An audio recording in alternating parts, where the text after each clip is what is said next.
Jadi pemeran utama film horor, Mayang klaim aktingnya lebih bagus dari mendiang Vanessa Angel. Meski sering dinilai buruk oleh warganet, Mayang baru-baru ini berusaha membuktikan kemampuannya berakting. Ia baru saja ditetapkan sebagai pemeran utama film bergenre horor. Adik kandung Vanessa Angel ini lantas mengenang awal mula tawaran tersebut datang kepadanya.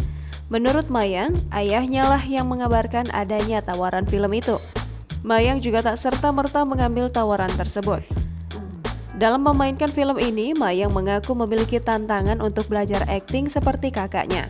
Bahkan dirinya akan tampil maksimal agar bisa menyerupai akting Vanessa Angel. Mayang mengaku tidak melakukan les khusus untuk persiapan bermain film.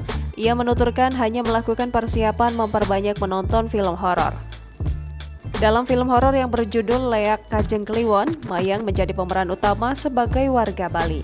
Sebagai informasi, film Leak Kajeng Kliwon ini diangkat dari kisah nyata yang dibukukan pada 1990 lalu. Penulis menceritakan dirinya dijadikan tumbal untuk Leak. Dikutip dari YouTube Intense Investigasi, Senin 11 April 2022, produser dan sutradara film Mimi Jagon mengungkapkan alasan mengangkat cerita ini. Lebih lanjut, Mimi juga membeberkan alasan memilih Mayang sebagai pemeran utama di film ini, mengingat Mayang sebelumnya belum pernah bermain film. Menurut Mimi, Mayang cocok untuk memerankan wanita asal desa Bali.